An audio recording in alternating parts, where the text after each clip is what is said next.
सुबह का समय था।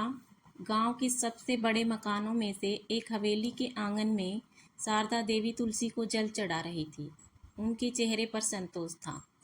उनके पति का कई साल पहले देहांत हो चुका था। अब घर की सारी जिम्मेदारी उनके इकलौते बेटे अर्जुन के कंधों पर थी।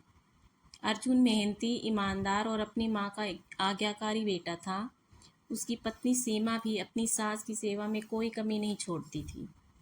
उनके दो छोटे छोटे बच्चे थे जो पूरे घर की रौनक थे।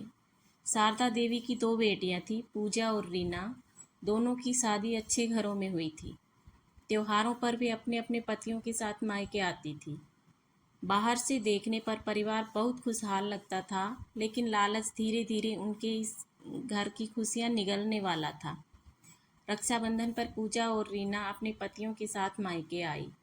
सबने मिलकर मिलकर त्योहार मनाया। रात को जब अर्जुन अपने कमरे में चला गया तो दोनों दामाद शारदा देवी के पास बैठ गए।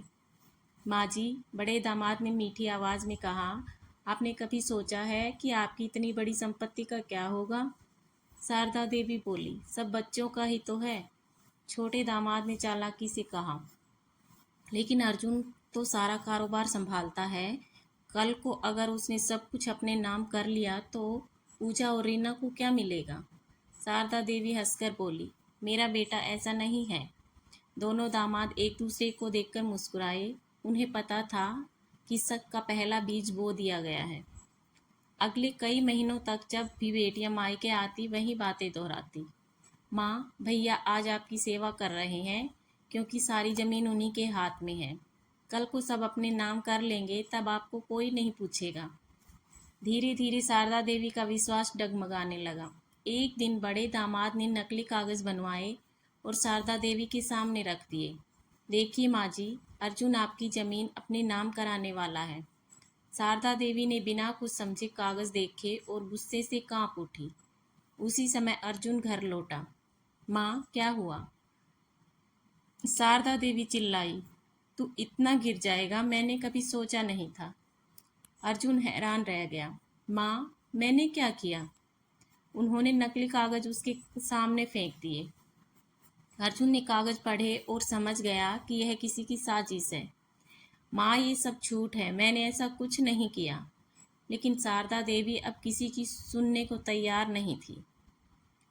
उन्होंने गुस्से में कहा, आज से मेरा तुमसे कोई रिश्ता नहीं। अभी इसी वक्त इस घर से निकल जाओ। सीमा रोते हुए बोली, माँ जी, हम निर्दोष हैं, तुम भी इसके साथ निकल जाओ। अर्जुन ने आखिरी बार माँ की ओर देखा। उसकी आंखों में आंसू थे। माँ, अगर आपको लगता है कि मैं गलत हूँ तो मैं चला जाता हूँ, लेकिन एक दिन आपको सच्चाई जरूर पता चलेगी। वह अपनी पत्नी और बच्चों का हाथ पकड़कर घर से निकल गया। पूरा गांव यह दृश्य देखकर रो पड़ा, लेकिन किसी की हिम्मत नहीं हुई कि शारदा देवी को समझा सके। अर्जुन दूसरे शहर चला गया। शुरुआत में उसे बहुत संघर्ष करना पड़ा। उसने मजदूरी की, फिर छोटी सी दुकान खोली। ईमानदारी और मेहनत के दम पर उसका कारोबार बढ़ता गया। कुछ ही वर्षों में वह सफल व्यापारी बन गया। उसने कभी अपनी माँ के खिलाफ एक शब्द नहीं कहा। उधर हवेली में सब कुछ बदल चुका था। अब पूजा, रीना और उनके पति अक्सर शारदा देवी के पास रहने लगे। माँ, इस जमीन को बेच देते हैं, पैसे बैंक में रख देंगे। माँ, ये गहने लॉकर में रखने हैं। एक एक करके शारदा देवी सब पर हस्ताक्षर करती चली गई। उन्हें क्या पता था कि हर दस्तावेज उनकी संपत्ति उनके दामादों के नाम कर रहा है। कुछ महीनों बाद हवेली भी बिक गई। जिस दिन नया मालिक घर लेने आया, दोनों दामादों ने शारदा देवी का सामान बाहर रख दिया। शारदा देवी घबरा गई। ये क्या कर रहे हो?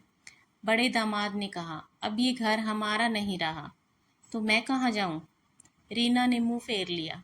पूजा बोली, माँ, हम आपको अपने साथ नहीं रख सकते। शारदा देवी के पैरों तले जमीन खिसक गई। जिस माँ ने बेटे को घर से निकाला था, आज उसी माँ के लिए कहीं जगह नहीं थी। वह सड़क पर आ गई। कभी मंदिर के बाहर बैठती, कभी बस अड्डे पर। भूख लगती तो लोग जो दे देते खा लेती। कई बार रात बिना खाए गुजर जाती। एक दिन उन्होंने पूजा को फ़ोन किया। बेटी मुझे अपने पास रख लो। उधर से जवाब आया, माँ हमारे पास जगह नहीं है। फ़ोन कट गया। रीना ने तो उनका नंबर ही ब्लॉक कर दिया।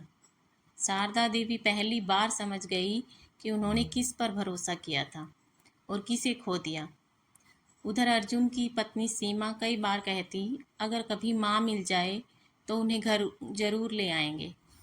अर्जुन बस इतना कहता, वह मेरी माँ है, उसका स्थान कोई नहीं ले सकता। एक दिन अर्जुन को उसी शहर में व्यापारिक बैठक के लिए जाना पड़ा जहां उसकी माँ रहती थी। बैठक खत्म होने के बाद वह मंदिर गया। मंदिर के बाहर उसने एक बूढ़ी औरत को लोगों से रोटी मांगते देखा। जैसे ही उसने उसका चेहरा देखा, उसके कदम वहीं रुक गए। माँ, शारदा देवी ने सर उठाया। सामने अर्जुन खड़ा था। वह कांपती हुई उठी और अगले ही पल बेटे के पैरों में गिर पड़ी। बेटा, मुझे माफ़ कर दे। मैंने तेरे साथ बहुत बड़ा अन्याय किया है। मैं बेटियों और दामादों की बातों में आ गई। उन्होंने मेरी सारी संपत्ति हड़प ली और मुझे सड़क पर छोड़ दिया। भगवान ने मुझे मेरे कर्मों की सज़ा दी है। अर्जुन की आंखों से आंसू बह निकले। उसने तुरंत माँ को उठाया और गले लगा लिया। माँ, ऐसा मत कहिए।